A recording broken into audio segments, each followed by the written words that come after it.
Is this the right movie?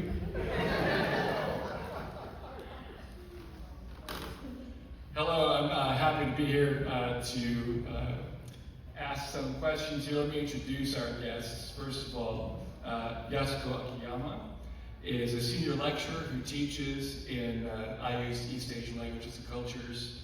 She teaches Japanese language there. Hannah Aris is an assistant professor in EALC. She's a professor of Japanese literature and film studies. Chris McVillain is the owner of Tattoo Kaiju and specializes in kaiju art. And of course, Beth Bredlow here put on the social. Let's hear it one more time for Beth Bredlow.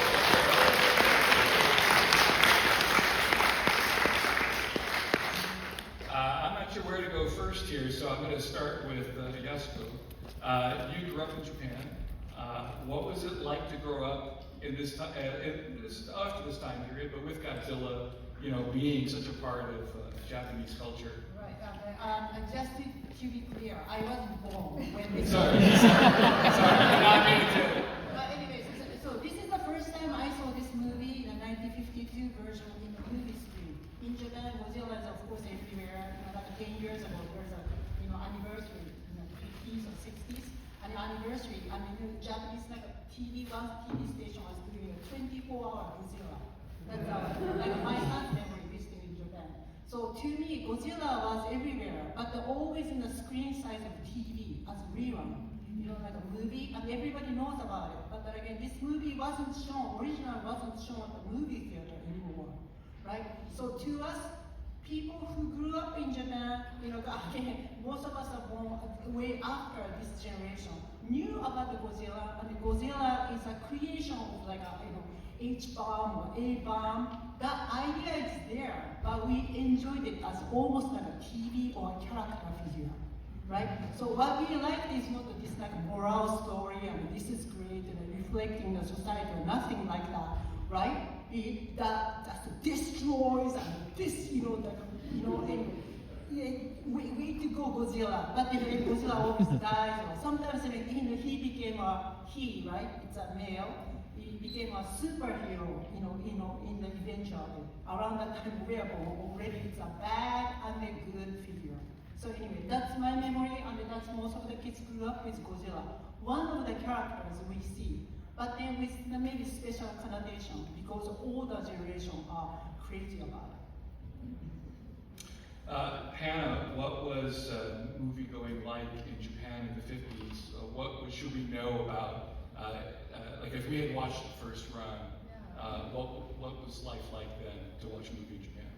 Yeah, so the culture of movie going in this period was very vibrant, and just maybe 2 points that can help put us into the place of a moviegoer in that period of time is first that the United States occupied Japan from 1945 to 1952, and so this film is made in the immediate years after that. So during the occupation period, there was censorship of Japanese film by the U.S. government, and so what could be said, what couldn't be said, it was quite constricted.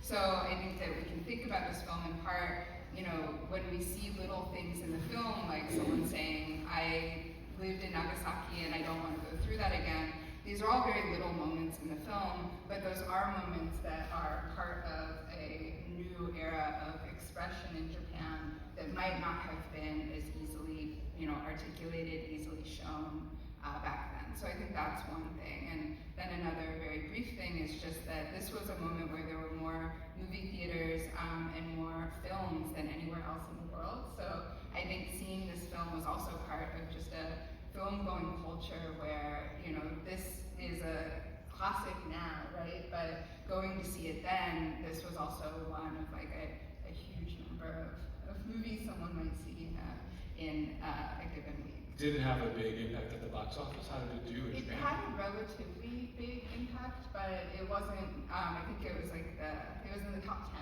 films, but when we think about like what is the critical legacy of it, I think it far exceeds what it was like when it was shown then, which was a bit more modest than what we see now. Because we're celebrating the 50th anniversary of the film that defined the modern blockbuster, Jaws, in monster film. And Jaws is a different set of emotional beats. It's pretty simpler. It's just monster, kill a monster. But this is much more profound. Like the impression I got, there were two things. I thought one was 9/11. Americans didn't understand this until 9/11, and the other was I don't know how many of you have seen the HBO series Chernobyl, but it's the same vibe. Just sort of, it's almost more like a tragedy than a horror show. Like everyone is it's a funeral that we're watching, a slow rolling funeral. And I think that we can see in the way that science is discussed too, that it's quite philosophical, that it's not making a statement as much as it's posing a question to the audience as well as to what end are these new scientific discoveries going to be used. So, I think at that moment there was even some criticism of perhaps it was too crass to be using events that had happened so recently on film, but I also think that it's probably for the benefit of all of us that they did, because we have this film now. Yeah, and in fact Chernobyl also dealt with basically a nuclear bomb. That's what the reactor turned into, so they were dealing with the same emotions. So we fast forward to 1955, Beth, and an American company buys the film. Tell us what they did with the American film and how it involved Barry Mason. Yeah, so, eat the microphone here. So, when Jewel Enterprises buys the film, they also team up, it's called like Trans World Enterprises. So the contract gives full control over the edits of the film to the foreign distributor company. And they end up cutting of this version like over 20 minutes of it, including the really impactful orchestral scenes and a lot of the scenes that heavily discuss the trauma of the bombs, that really impactful scene of the woman holding her children and saying, I'm gonna go to dad. They cut so much out. And then in a Hollywood soundstage, they went ahead and they filmed scenes with now, star Perry Mason, Raymond Burr. But it was so much more than that. They brought in other characters. They inserted Burr in the back of government, scenes. And they really took the film from the film that we just watched, which was like an emotional, complicated film, to this, in my opinion, almost more of a voyeuristic American fashion of watching trauma in Japan. And I recently did a bunch of research on the American film, and one thing I found really interesting was 1 year before this film comes out in the United States, which is Godzilla King of the Monsters, Raymond Burr is the villain in Rear Window. So that's about voyeurism as well. And when the American version comes out, there's all these scenes of Raymond Burr looking out of a window, describing what's happening to Japan. So it takes that really personal film we just watched and totally gives it that voyeuristic point of view. Chris, we've come to the modern day now. You're clearly a fan of that which people call kaiju. A little bit. Can you tell us a little bit about first how you came to love it and how you came to hate it? I guess as I'll be 46 next week, and so thank you. As being a child of the 80s, I was essentially raised by two parents that were in their early 20s, and I was raised by the television. So didn't have a lot of money, so it was mostly PBS. So most of my childhood was monster movies, Godzilla, and Doctor Who. And it just early on got me really interested in international pop culture, and just led me down a lane of, I don't know, just became kind of such a big part of my life that when I finally got my own tattoo shop open, I was looking for something that was very much me and represented me, but would also be something kind of fun and different from your usual shop. So, what's your take on, I take it you've seen the American Godzilla, the classic. Yeah. So how do you feel watching this? Well, so the only, other than the modern, like Ray Wire stuff, the only thing I've ever seen in the theater was the really bad American one in the 90s, and then Godzilla 2000, they released it. So this is really my first experience of anything like Showa era, or like pre, and this is fascinating. Just to see it on the big screen at that scale. I think especially with like modern audiences, like, and I don't mean this in a bad way, but like, you know, people chuckle at certain scenes because of special effects and stuff. Yeah. And, like, I think that's to be expected, but like, you know, this. I mean, we can't all be excellent at special effects. Well, yeah. I think too, like, you know, being from like, you know, like my generation, like growing up watching bad movies and bad horror movies, there's this like suspension of disbelief that you just kind of like put this filter up that kind of takes all that away from me. So yeah, it was fantastic. I mean, and it was already starting to move me, and then the scene with the woman and the two. I mean, oh, did that not hit anybody else in the fields? That moment, I feel like that was the emotional heart wrench, and they cut it. Yeah. Was the plot just sort of? I mean, how did the American film twist the plot? Like, what was the point of the plot?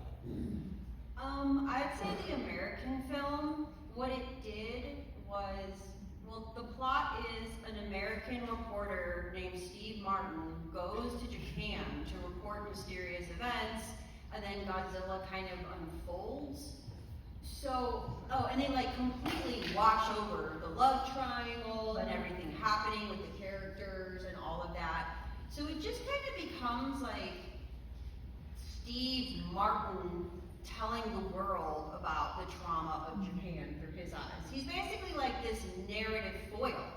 But, you know, the version, you know, Godzilla King of the Monsters, when Oshiro Honda did see it, when the Japanese saw it, they actually liked the idea of having the reporter report events. So that's why when you watch the films going on, there's now a team of reporters.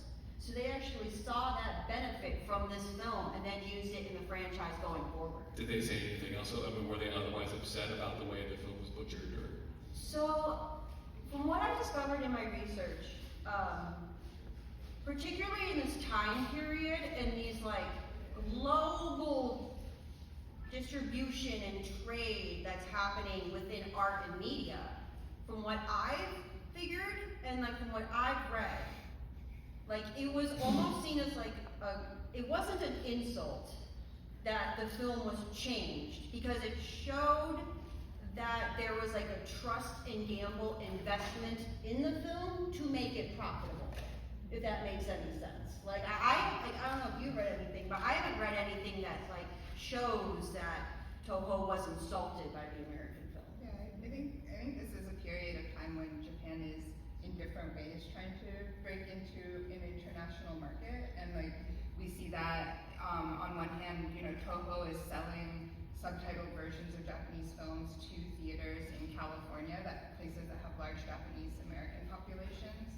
So you have Toho salesmen in the US selling movies that way. You have international film festivals where there are Japanese, in the early 50s, Japan starts submitting things like Rashomon by Kurosawa and other films. That's 51 when that wins an award. So we see within the first years of the 50s a real push in different venues, whether that's the international art, the cinema world, or if it's, you know, something like Godzilla of you know, Japanese popular culture going to a global stage.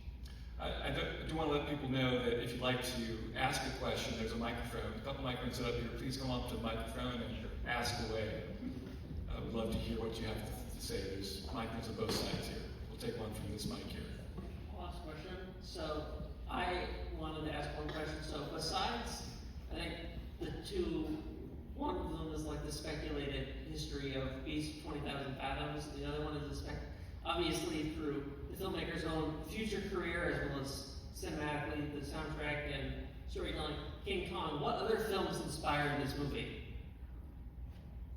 Who wants to take that one? I can't remember the year of the episode because I'm bad with dates, but there is an old episode of the animated Superman cartoon where some people consider that maybe I maybe predated even the Godzilla. Like the late 40s, early 50s. Yeah. But there is a giant dinosaur T-Rex style monster that breaks out of a museum and gets so that is I think other than Beast of, you know, Fathoms, that's The Lost World. I also was speculating. yeah. There's another one that's less known, and it's called like Gargo. Yeah. Yeah, and that's another one. Gorgo? Yeah, Gorgo. Yeah, and I forget where that's from.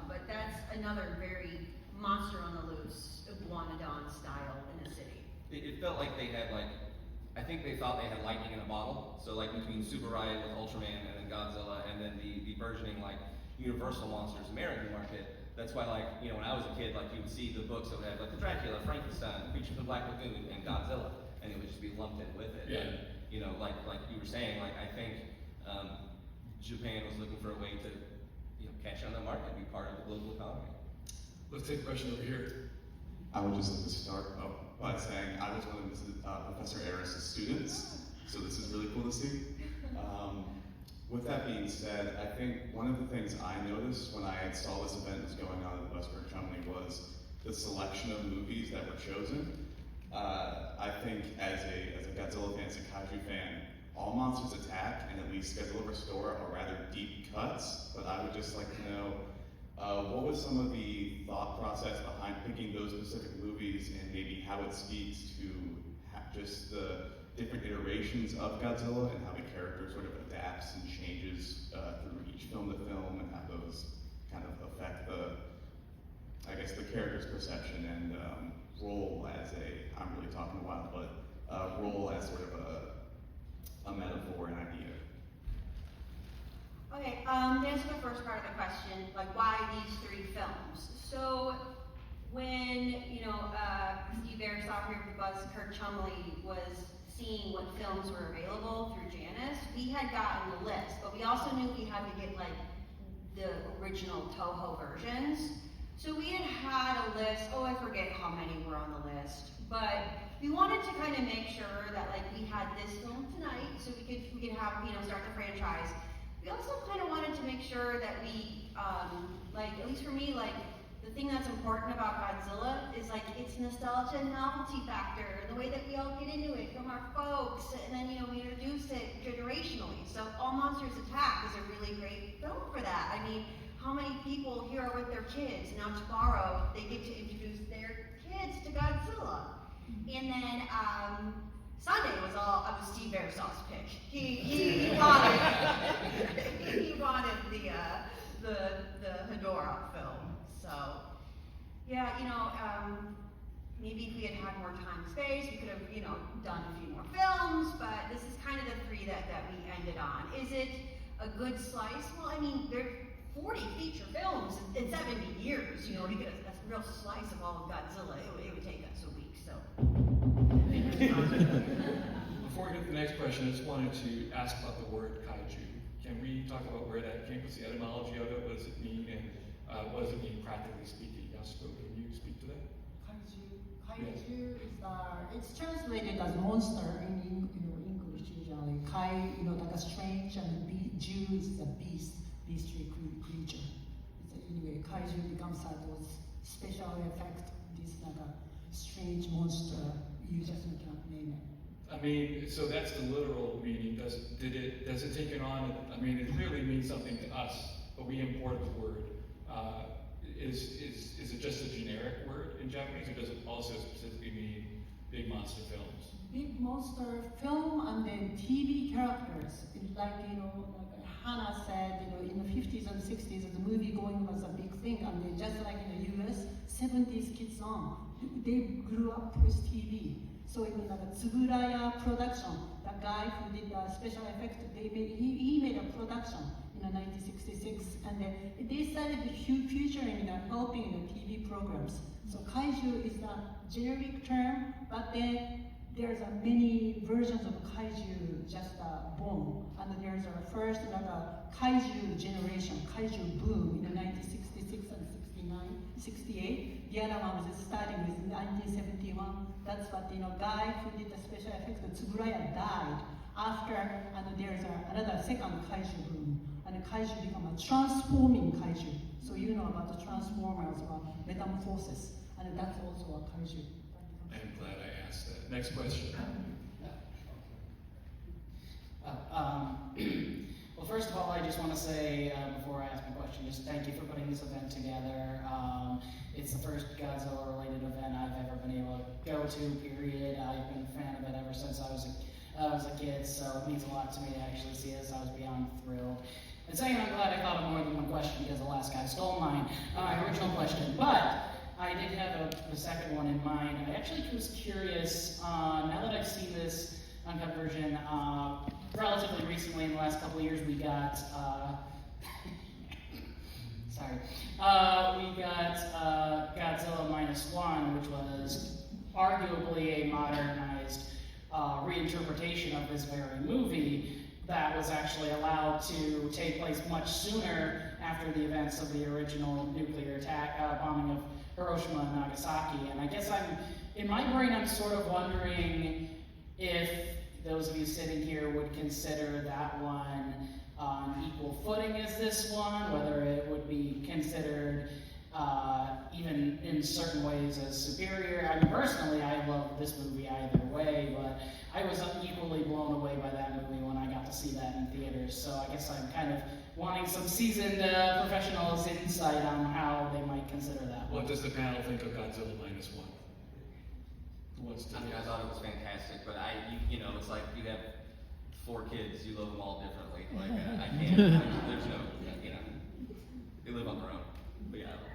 I think for me, I don't necessarily have like a rating in terms of that you both know a lot more about the Godzilla films as a series, but I think it's a very interesting film in the way that it's invoking a lot of nostalgia for the period of time that we see here, right? That film is showing the period where people were barely surviving, but I also think it's presenting an image of what that meant, that is like people were surviving and had a kind of joie de vivre or like a will to live as well, that the director is seeing as somehow missing in contemporary culture. So I think there's like a lot of ways to interpret like how looking back at the 50s now is represented in that film is really different than what we see here, which is the 50s as it was in, you know, that time period.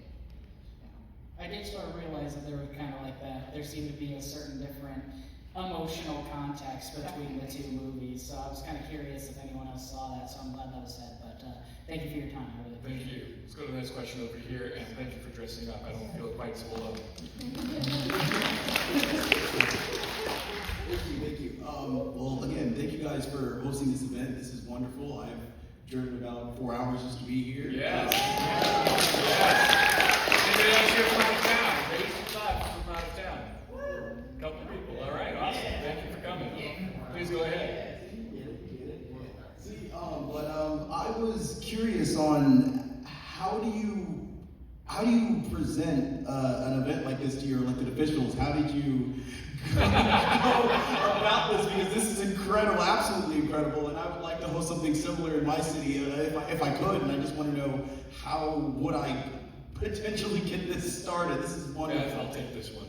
You got it? Okay. I used to be an elected official, and if she had come to me with this, I would have been like on it, like on, I guess is the right thing. So it's not hard. Proclamations are easier to get than you think. You basically just have to have the courage to ask. Okay. Don't be afraid. But Beth, I think, can tell you how she went through getting it. Yeah, I mean, there's a lot of, like, as long as you follow the channels, like, of bureaucracy, you can go ahead and do this. Obviously, you're gonna hit ceilings, like, so you kind of have to be able to gauge that. Like, there's just going to be ceilings you're gonna hit, but, I mean, be brave and roll the dice. Like, do it. Approach venues, approach the city, and just see what you can do. Something like Godzilla, it starts to generate a lot of energy, and then just kind of follow it and see where it goes. And that's it. Like, a lot of people actually kind of came to me, like, they came to me, you know? So, you know, take your victories, accept your losses, but always keep moving forward with planning your event. If you get too much energy, then you become radioactive. So. Yeah. Thank you so much. Thank you. Let's go over here for the question. Testing, 1, 2, 3. Okay, so I'd just like to thank you for, okay, sorry, this is the first full-length Godzilla film I've ever seen. I don't know, I'm not, thank you. I'm really a monster movie type of person. Okay, so my question was, I heard that the first few years of post-war Japan, there was a rubber shortage, and they had to make the Godzilla suit out of an alternate material that was much heavier, much denser, and like I said, it got very, very hot and humid within the suit. I was wondering, do you know exactly what that material was? I heard it was some sort of like, I don't know, cement or something, but I think that was a false memory. Okay, so from what I know of the suit, there's actually 3 suits. So the first suit was kind of a hard latex rubber polymer blend, but it also had like wires and bamboo in it. But okay, so the first suit they made was so heavy and hard that they couldn't even use it. So they actually had to cut it. So like, you know, scenes when you just see the feet, or you just see the, like that's that suit, because that was the only way they could use it. So then they have other scenes, some of those were puppets, like where you just see that, so they could do that. So the one suit where you have full body, and that, the actor in that, his name is Haru Nakajimi. He was Godzilla 17 times. That suit was around 200 pounds, and it had no ventilation. So he saw out of the neck. That's how he was able to go ahead and move the suit. He was only could be in the suit for 3 to 5 minutes, because also there was no ventilation. And then all those flames were real, and all of that. But Haru Nakajimi, he was a stuntman for Toho. So they picked him because he was in such good physical shape for this role. So yeah, these suits were incredibly heavy, incredibly hot, and incredibly awkward. And he could only be in it for 3 to 5 minutes at a time. And of course, they got lighter over time. And of course, using the power of the film technique known as overcranking, everything looks a lot more realistic. But it seems like the 200-pound suit actually paid off, because it made it seem more realistic that the monster could not move that fast. Yes. You know, and that's beats doing slow-mo. Yes. And the real flames, I think some of the background flames were added in. Yeah, but still, you could tell things were on fire. Yes, there were indeed things that were legit on fire, you know. Thank you for that question. Let's go over here and then over here. Please. Yakuso, we know that Godzilla's name is Gojira. How did that name come to fruition by Hana, Tsuburaya, or Tanaka? Godzilla, name of the Godzilla. That's how we understood this, combination of that word Kujira and the gorilla. Kujira is whale, big animal, and the Godzilla. And So gorilla and the Kujira, that's whale. That's a combination, that's what I heard, and there's other versions too. Oh, that's right, it's gorilla whale. Yeah. Gorilla whale. Gorilla and the Kujira. Yeah. Whale gorilla, something like that. Yeah. Thank you. Thank you. Over here. How does one become a Godzilla-ologist? How did that happen? How did you work? Read there's, in the last 20 years, we've actually started to develop a Western historiography of Godzilla. It's actually been kind of amazing. Post 2000s millennial, we've actually started to write critical filmography and really looking at the Godzilla series as an entirety. So there's a whole bunch of books you gotta read, and then philosophy, history, film, all of it. So, and watch a lot of films. Beware of those who don't take Godzilla seriously. Over here. Testing. Okay. All right, I'm a little nervous. I was just wanting to know, since it's kind of related to the atomic bomb and how Japanese people brought it into the media and told their story through that, especially after the occupation. I was wanting to know if any of you have heard of the manga or movie Barefoot Gen. Okay. I just wanted to know that. Right. Can you talk about what that movie was? I think that, Professor Akiyama and I both are familiar with it, in part because it's a very, very important comic and anime in Japan that a lot of young people read and watch. So I think it's interesting. In a class that I teach about disaster in Japanese film, I show Godzilla, and then the week after I show Barefoot Gen, actually, which is a story about a young boy who experiences with his family the atomic bomb in Hiroshima.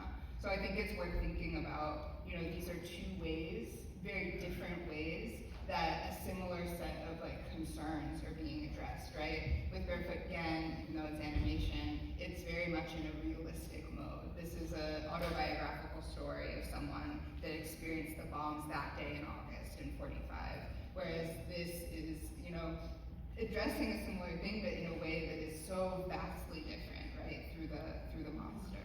So yeah, they're very connected. Thank you. We got about 5 more minutes left. Let's go over here for a question.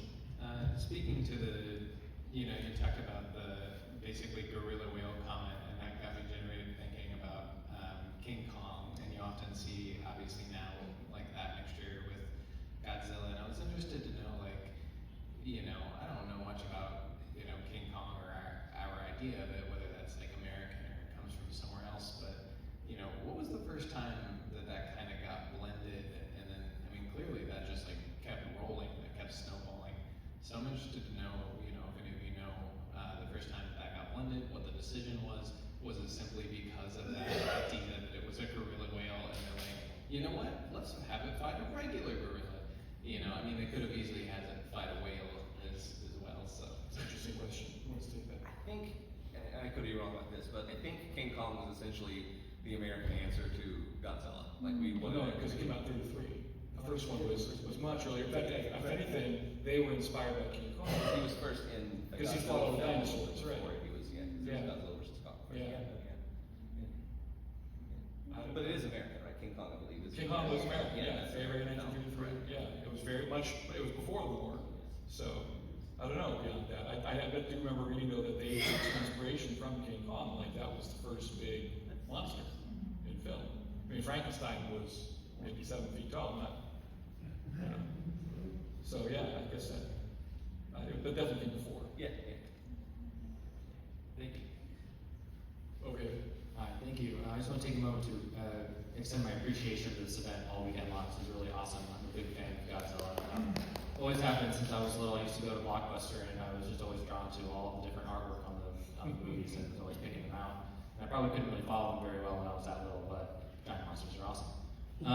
But to speak on a comment earlier about how you get into Godzillaology, I noticed an uptick in the culture, at least in America, when the Criterion Collection came out. All the Showa era movies, which are like from the 50s all the way to the 70s. And if you haven't checked that out, I highly recommend it because it comes in this big book, and it gives you all kinds of information about all of those films.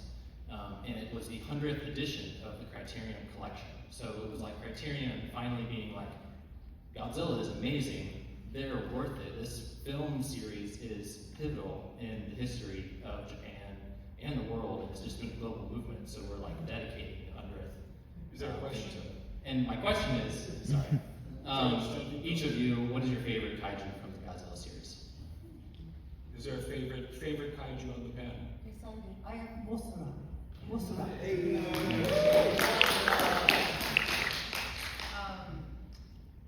might be Mothra for me too. That one is so cute. Abira. Abira is my favorite.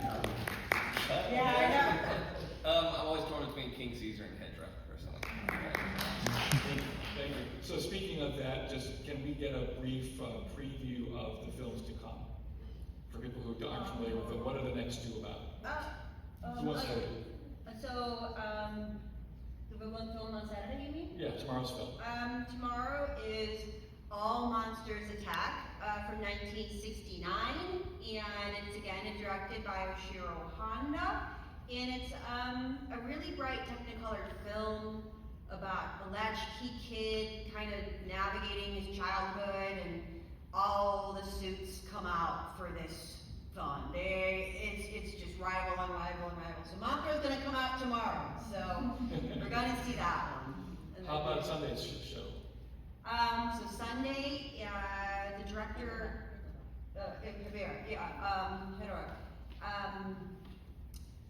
what's his name? Yoshimono Bano's last name. He never gets asked to direct a Godzilla film again. Yeah. One and done. Yeah, one and done. They never ask him again.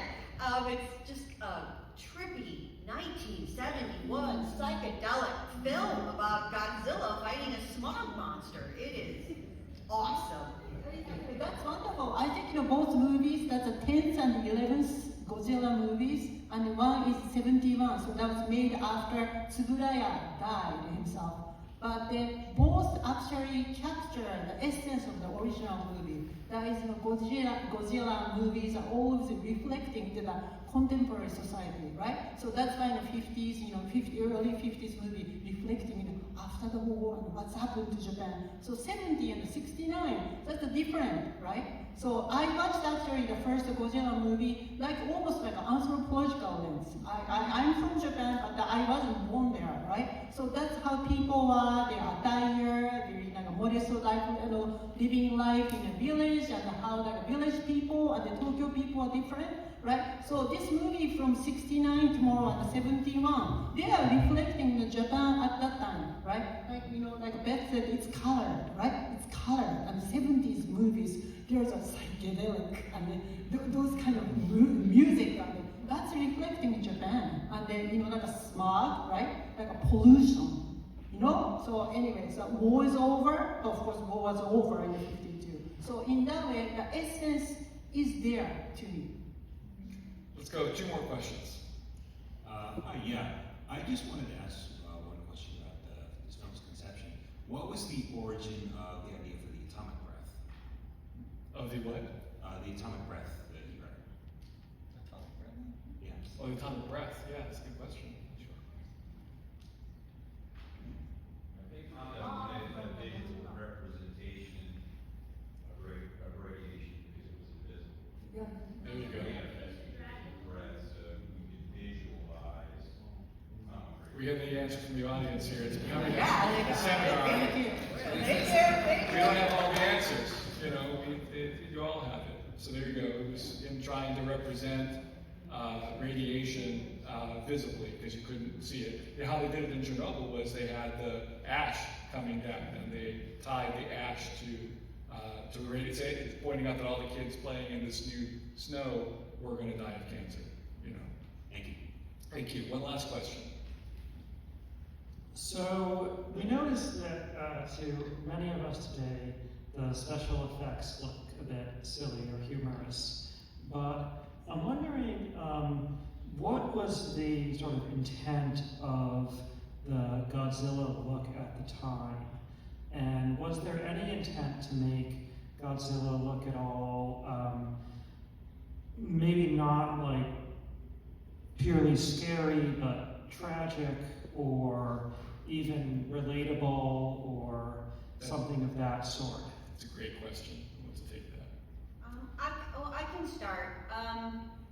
The look of Godzilla, actually, like the Godzillas that we get for this film, that was a long process of trial and error. There were multiple models from the beginning of Godzilla. There was like 3 or 4 different types. Some were more modeled off the dragon.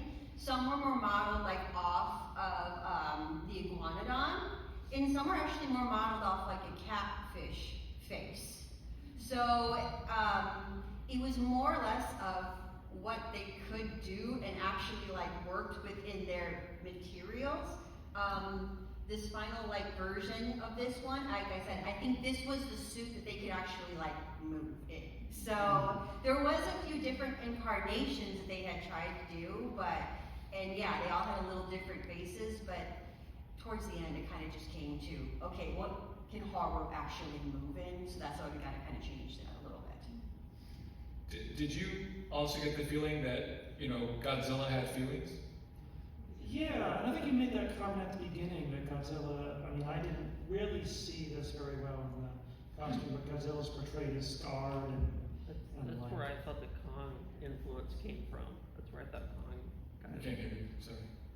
That's where I thought the real King Kong, influence of King Kong comes from. Yeah, the tragic beast. Yeah. Yeah, that's even a line in the film. Yeah. 'Twas love that killed, whatever it was. It was beauty that killed the beast. That's it, beauty that killed the beast. So yeah, a little weird, but everything about this is weird, I guess, and not weird at the same time, but you got that feeling too. Yeah, maybe Godzilla was supposed to be the suffering beast, or maybe that Godzilla was not supposed to be visually that scary. The horror was in the events and the plot more than the monster. I don't know if it's related or not, but I have heard that with the modern legendary films, that one of Toho's stipulations was that he was not allowed to like emote greatly. Like they were worried they were going to make Godzilla Kong like a buddy film, which they got very close to, but they didn't want him to like look at the camera and like wink, and so that was one of the things they were like, no emoting like that. He needs to be a stoic creature. Yeah. So I think it worked. yeah. Let's hear it for our panel.